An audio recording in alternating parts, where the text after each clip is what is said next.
नमस्कार दोस्तों। अगर आपकी हाउसिंग सोसाइटी एक लो बजट अकाउंटेंट के भरोसे चल रही है तो यह वीडियो आपके लिए है। दोस्तों, हाउसिंग सोसाइटी में सिर्फ अकाउंट का काम नहीं होता। हाउसिंग सोसाइटी एक लीगल एंटिटी है और इसको Maharashtra cooperative housing society act rule and by law को भी फॉलो करना होता है। एक लो बजट अकाउंटेंट क्या करता है? Data entry, monthly billing and receipt, yearly balance sheet and income expenditure. और यह बैलेंस शीट भी प्रॉपर वे में वह नहीं बना सकता अगर उसको बाय लॉ का नॉलेज नहीं है। देखते हैं disadvantage of low budget accountant. दोस्तों, हमने यहाँ पे कुछ चीजें मेंशन की हैं जो एक लो बजट अकाउंटेंट आपको प्रॉपर वे में करके नहीं दे सकता। जैसे रॉन्ग अकाउंटिंग फॉर्मेट, उसको प्रॉपर हेड का नाम क्या रखना है नहीं मालूम है। वह मेंटेनेंस चार्ज यूज करता है जबकि बाय लॉ में सर्विस चार्ज बताया गया है। रिपेयर एंड मेंटेनेंस फंड एक लेजर का नाम होता है, लेकिन वो वहां पे रिपेयर फंड, कहीं जनरल रिपेयर फंड, कहीं सिविल रिपेयर वर्क ऐसे नाम देता है। फंड का मैनेजमेंट उसको मालूम नहीं, एप्रोप्रिएशन कैसे करना है फंड का वो नहीं मालूम, फंड को कलेक्शन कैसे होना चाहिए और यूटिलाइजेशन कैसे होना चाहिए उसकी भी जानकारी नहीं, तो बैलेंस शीट का इफेक्ट वहां पे भी आता है।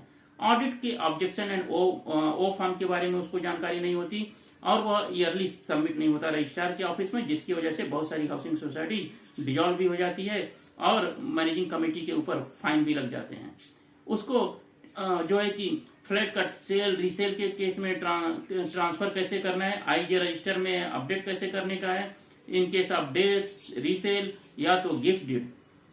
वह किसी भी तरह के मेंबर के कंप्लेंट का reply as per the bylaw के हिसाब से नहीं दे सकता क्योंकि उसको बाय लॉ को नॉलेज नहीं है।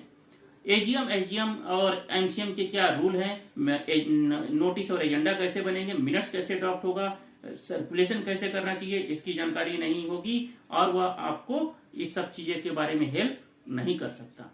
तो दोस्तों, आपको लो बजट एक अकाउंटेंट सस्ता नहीं पड़ रहा है, आप सोसाइटी का पैसा नहीं बचा रहे हैं, आप सोसाइटी को लॉन्ग टर्म में बहुत ही बड़े नुकसान में डाल रहे हैं।